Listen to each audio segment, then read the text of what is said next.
O Trilhas da Democracia de hoje entrevista o cientista político e professor titular da Universidade Federal de Pernambuco, Michel Zaidan Filho, que acaba de lançar 2 novos livros: O Inferno São os Outros, Política e Sensibilidade em Tempos de Pandemia, e A Escola de Frankfurt em 9 lições. Ambos os livros publicados pela editora colaborativa de Curitiba. Michel, seja bem-vindo ao Trilhas da Democracia. Parabéns pelo lançamento desses 2 novos livros. Michel, eu começaria falando do artigo, do pequeno artigo que dá título ao primeiro livro, O Inferno São os Outros. O que te fez recordar essa famosa máxima presente na peça teatral do Sartre em tempos de pandemia? Olha, Marco, em primeiro lugar é um prazer voltar ao seu programa, que é um programa crítico, né, de polêmicas intelectuais e políticas, e eu não vejo um melhor lugar para discutir ideias do que este. Quando eu era estudante de filosofia, eu entrei em contato com a obra de Jean-Paul Sartre. Foi uma das minhas grandes paixões filosóficas nesse período. E entre as obras de Sartre, sobretudo as obras literárias de Sartre, eu conheci a peça O Iclô, que traduzido para o português é O Inferno São os Outros. E nunca me esqueci desse título, porque ele é comumente citado em outras crônicas de autores e jornalistas e filósofos, etc. Essa frase, o inferno são os outros, ela é muito parecida com um outro escritor chamado Strindberg, alemão, que diz: o inferno é aqui. Texto do... E quando eu era jovem, também ainda bem mais jovem, né, eu escrevi um conto chamado Os Abjetos, que curiosamente se passava numa sala de espera do dentista, só que não se dizia o nome, que era uma sala de espera. E a atitude das pessoas que estavam ali era uma atitude de preconceito umas com as outras, como se não suportassem, durante aquele pequeno período de espera, a companhia involuntária de outras pessoas.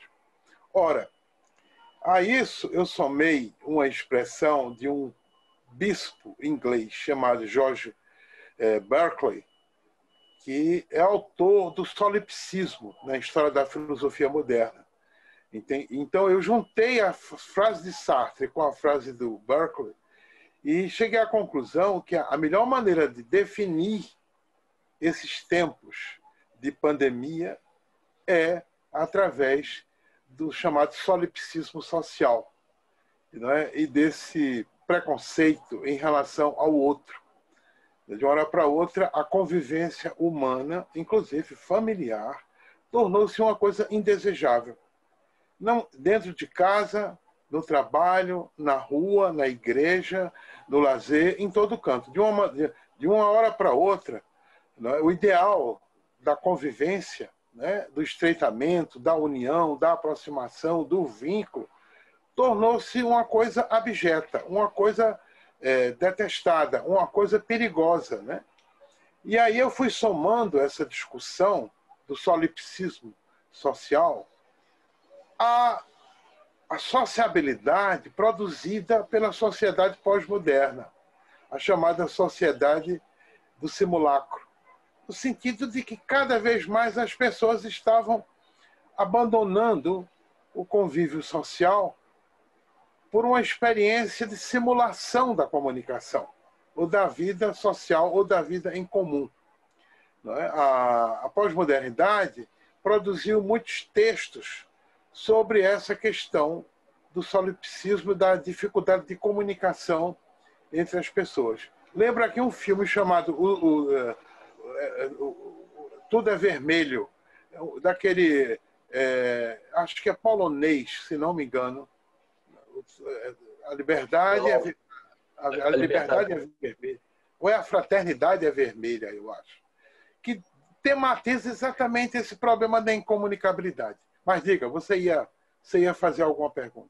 Michel, ainda em território sartreano, né, eu me lembrei agora de duas famosas frases de Sartre. Né? A primeira, a existência precede a essência, né? E uma segunda, que já é uma polêmica com Foucault, em que ele afirma que o que importa não é o que fizeram do homem, mas aquilo que o homem fará do que fizeram dele. Né? Eu queria te perguntar, com base nessas duas máximas sartreanas, né, se a nossa existência atual é uma existência cada vez mais individualista, cada vez mais isolacionista, cada vez mais caracterizada pelo ódio em relação ao outro. E eu gosto muito de uma expressão que foi cunhada pelo Bauman, pelo Zygmunt Bauman, que é mixofobia, que é a fobia que os indivíduos têm de se misturarem. Teríamos chegado nesses tempos de pandemia a uma situação limite de mixofobia, e essa seria a nossa existência atual. Seria o inferno, são os outros levado à sua máxima potência? Exatamente. Eu me lembro muito dessa expressão porque ela foi publicizada por você num artigo publicado no jornal do Sindicep, Mixofobia. E passei a repeti-la em várias ocasiões, em vários auditórios e para vários públicos. Eu acho que você tem plena e total razão. Quando você disse isso, foi antes da pandemia e da quarentena. Você já dizia isso em relação à classe média, em relação à elite, em relação ao nojo do povo, né? Essa repugnância da aproximação com o povo, diga-se de passagem. Mas acho que nós agora chegamos no limite da mixofobia, não é? Aquilo que já era uma tendência já vinha se configurando realmente como um costume social, tornou-se a máxima, tornou-se a regra. E agora a regra sanitária, a regra científica, a regra bem recomendada pelos sanitaristas, pelos médicos, não é? Pelos comunicadores sociais e assim por diante. O que eu queria dizer a você, Marco, e disse também através desse livro, é que essa tendência ela veio para ficar, viu, Marco? Essa tendência ela veio num crescendo em razão das características da forma de sociabilidade que nós tínhamos antes da pandemia, e ela veio se consolidar cada vez mais. Eu acredito que o perfil de sociedade com o qual nós sairemos dessa pandemia não será um perfil solidário, não será um perfil de empatia, de cuidado mútuo de uns com os outros. Não acredito. Eu não tenho muita esperança nisso em razão do tipo de sociedade que nós temos no Brasil, para não falar fora do Brasil. Não é? Nós temos uma sociedade muito preconceituosa, muito hierárquica, muito preocupada com a ostentação de determinadas posições econômicas, políticas e de poder. Então, nós caminhamos firmemente para um apartheid social e espacial muito grande, estimulado, inclusive, pelas igrejas pentecostais e neopentecostais, que exaltam como nunca o vencedor, exaltam como nunca o mais inteligente, o mais belo, o mais formoso, em detrimento da população pobre, digamos assim, né? A igreja para os ricos, a igreja da prosperidade material. Não é? Então, é um cristianismo às avessas, que termina estimulando muito esse comportamento antissocial, digamos assim, das elites, de uma certa classe média e assim por diante.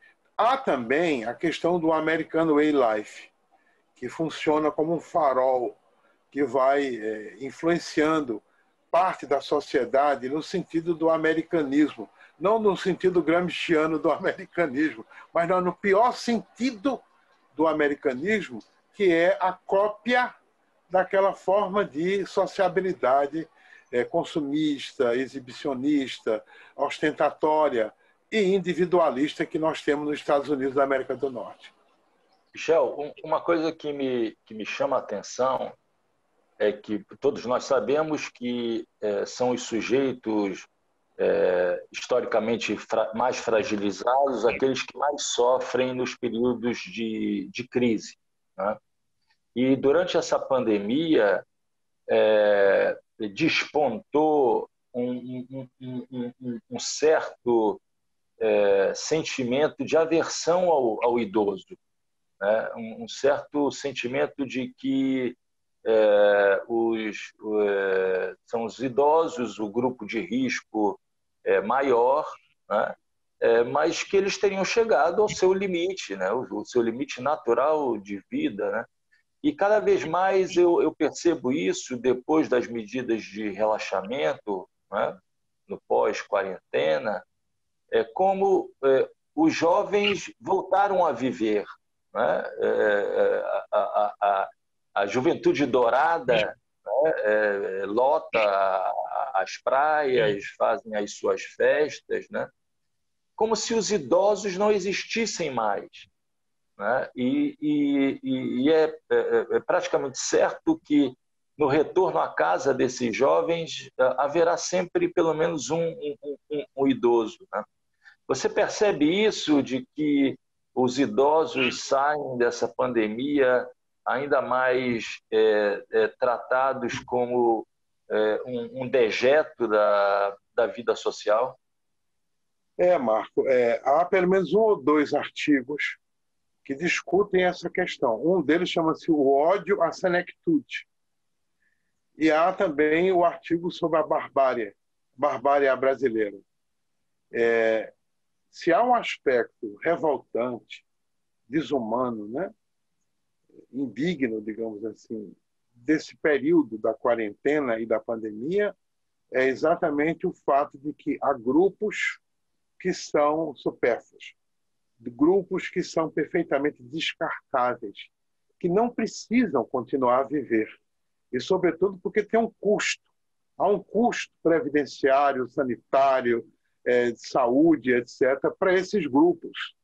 Eles são um peso morto carregado pela parte sã da sociedade.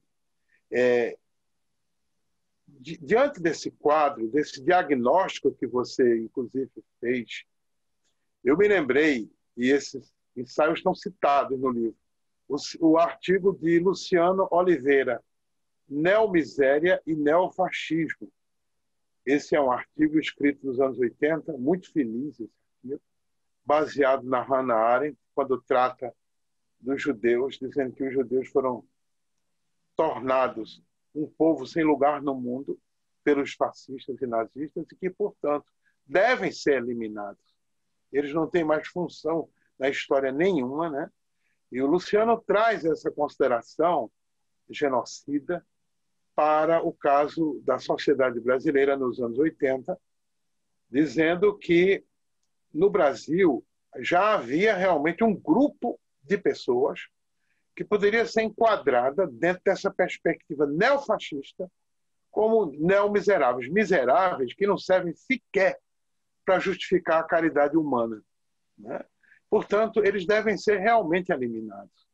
E aí eu me lembrei do ensaio de Foucault e desse camaronense Aquiles Mbembe, da necropolítica e da biopolítica. O de Foucault é a biopolítica, o do Mbembe é a necropolítica. Michel, nós falávamos da contribuição dada e que vem sendo muito utilizada pelo filósofo camaronês Achille Mbembe, mas também pela contribuição já um tanto longínqua no tempo, quando comparada com a contribuição do conceito de necropolítica do Mbembe, por Foucault nas suas análises, nas suas últimas análises sobre biopoder, biopolítica, governamentalidade, né? Que você dialoga, com quem você dialoga nesse seu escrito sobre a barbárie brasileira,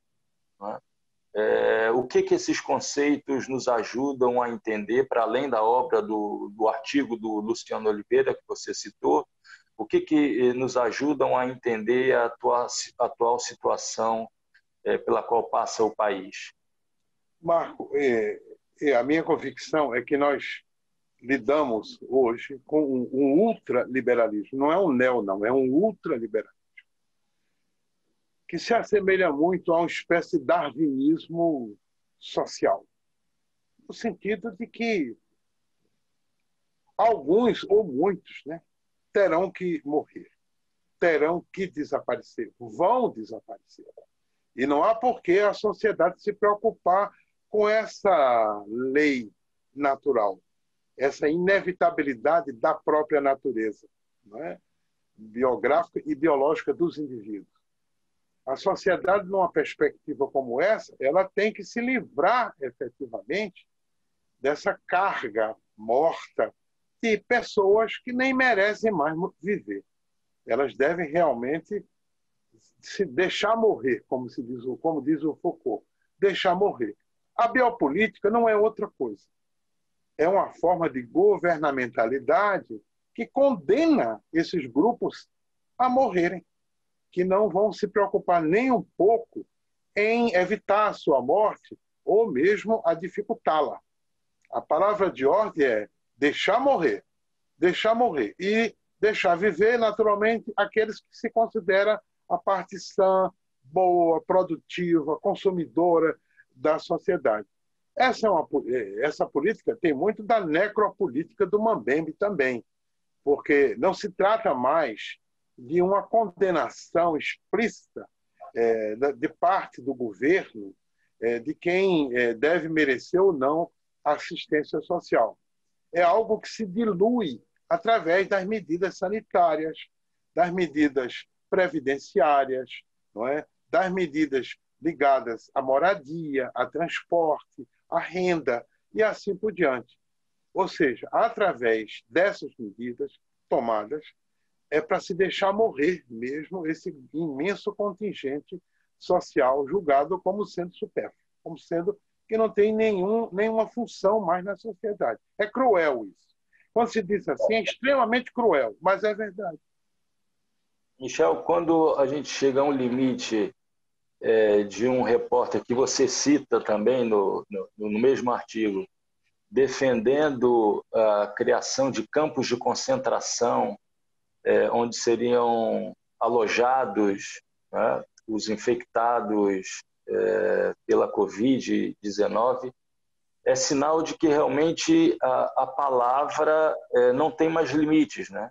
Não existe mais nenhum tipo de limite moral, né, que faça com que formadores de opinião pensem duas vezes antes de emitir uma opinião. Né? Concordo plenamente com você. Parece aquela frase de Adorno, de que diante do Auschwitz não havia mais palavra, não há explicação. Não tem como explicar essa ignominia tão grande como foi o genocídio de comunistas, judeus, ciganos, etc. Quando um sujeito que é um comunicador social e tem uma responsabilidade muito grande, tem um microfone na mão, vem defender essa segregação espacial e social para os contaminados, né? Eu acho que, sinceramente, nós estamos raiando a barbárie mesmo, uma neobarbárie neste país. Eu acho que é exatamente isso que você está colocando aí. Isso é um limite ético, moral, civilizatório muito grande, que às vezes faz a gente emudecer, porque a gente não sabe dizer mais o que diante de uma coisa como essa. Lembrar, Marco, que não é a primeira vez que se levantam campos ou que se defende a construção de campos de concentração no Brasil, viu, Marco? Houve uma primeira vez, em 1915, no Ceará, diante da seca. Em Fortaleza, se construiu currais para segregar a população dos flagelados que acorriam para a capital. Isso é descrito, bem descrito no livro da Raquel de Queiroz, o 15. E em Pernambuco, também, durante a Segunda Guerra Mundial, a família Ludwig, das casas pernambucanas, eles fizeram um campo de concentração para colocar judeus dentro desse campo de concentração.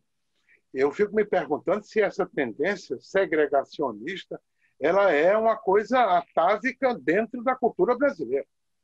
Né? Parece até a tendência de encarceramento das pessoas no Brasil. O Brasil é o quarto país de população encarcerada no mundo. Terceiro já superou, né? Só perde para a China e para os Estados Unidos. Já superou a Rússia. E a Rússia.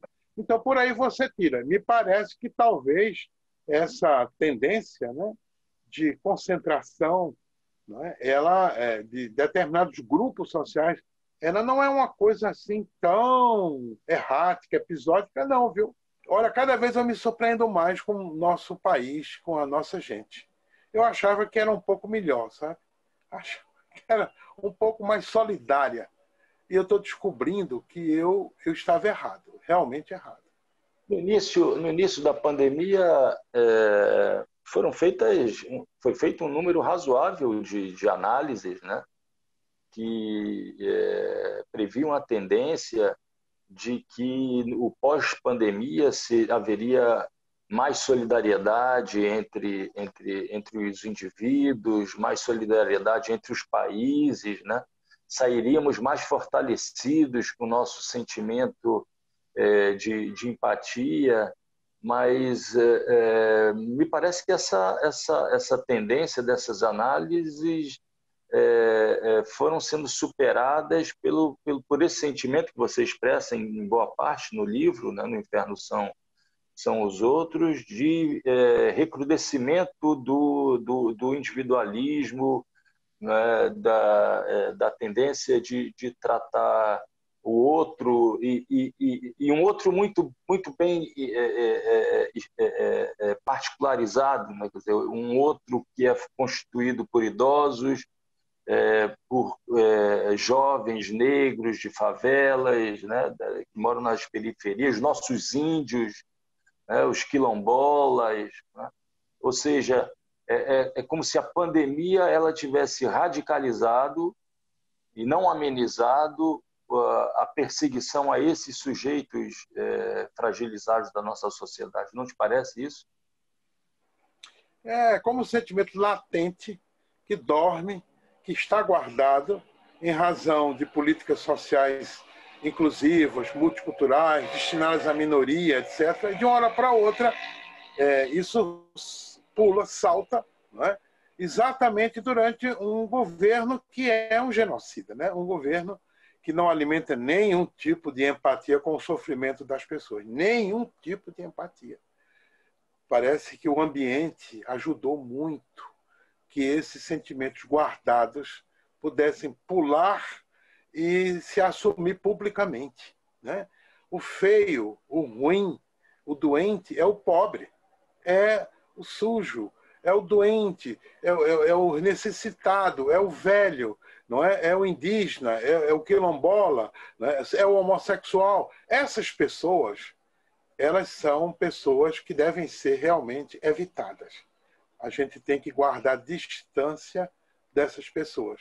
Não é simpatia, não é aproximação, não é cuidado mútuo, não é nada disso.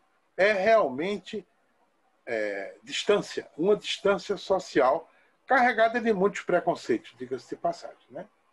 Michel, você também está lançando, né, como eu disse no início, na hora da apresentação, um livro de título A Escola de Frankfurt em 9 lições.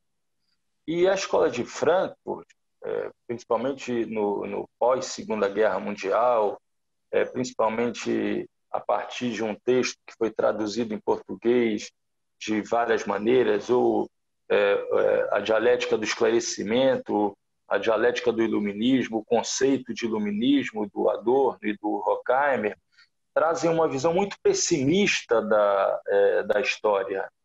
Essa visão pessimista da escola de Frankfurt, ela se realiza mais uma vez, ela se aplica mais uma vez diante desse cenário, que é um cenário, na verdade, mundial? É o caldo de cultura ideal para aquela reflexão frankfurtiana sobre a civilização. Eu nunca vi ela cair tão bem, não é? Num momento como esse que nós estamos vivendo no mundo e no Brasil, não é? Como a gente está vendo, não é? As perspectivas civilizatórias durante, e não sei se depois dessa pandemia, não são róseas, não são otimistas, não são estimulantes, digamos assim. São perspectivas sombrias, perspectivas de reconstrução, né, da vida social e da vida humana naquilo que sobrar, né, naquilo que realmente sobrar. A pandemia destruiu uma enorme quantidade de forças produtivas, inclusive humanas. Então, você imagine que significa reconstruir o contrato civilizatório depois dessa hecatombe, que não é nuclear, mas é uma hecatombe sanitária, a ponto de alguns chamarem isso de uma pandemia capitalista, numa guerra comercial entre os Estados Unidos e a China, porque são os dois principais que disputam entre si. Não é? Então, nunca se viu um ambiente assim, tão negativista como esse, né? Nós já falamos de muita coisa boa. Eu não sei se eu estava com você junto num programa da TV universitária falando de um novo milênio, eu acho. Estava eu e você, um novo milênio, uma nova civilização que viria de uma nova arquitetura do sistema financeiro, da mudança de função de agências multilaterais, né? Mudança de moedas, economia solidária e um novo contrato social planetário, como que é o belga, Petrella. Tudo isso parece que se desfez como uma bolha diante dessa pandemia mundial que foi o coronavírus 19. Parece que isso nos fez retroceder, não vou dizer ponto zero, mas é uma escala muito mínima de civilização. E a pergunta sartriana, Michel, o que os homens farão do que fizeram dele? O que nós faremos do que estão fazendo de nós? Eu gosto dessa posição de Sartre. Eu gosto muito da primeira. Sartre era um existencialista muito cético em relação à vida, o sentido da vida. Depois ele se engaja durante a ocupação nazista na França, vai para a resistência. Ele muda. Sartre mudou muito. Existe nessa parte da obra de Sartre uma ética do engajamento. Chama-se a liberdade situada. Não é mais a liberdade absoluta dos estoicos. Não é, não. É uma liberdade situada e você tem que saber o que fazer dela. O melhor uso que você pode fazer dela. E nesse caso, da frase, inclusive, que você cita, eu acho que nós temos sim que usar a nossa liberdade para mudar o mundo, melhorar as coisas, salvar a vida das pessoas e construir um outro tipo de sociedade melhor do que essa que está aí. Então, o que nos cabe é o engajamento. Mais uma vez e de novo, o engajamento. Michel, muito obrigado. E o Trilhas da Democracia volta na próxima semana, sempre debatendo temas relativos à defesa da democracia e dos direitos humanos. Até lá.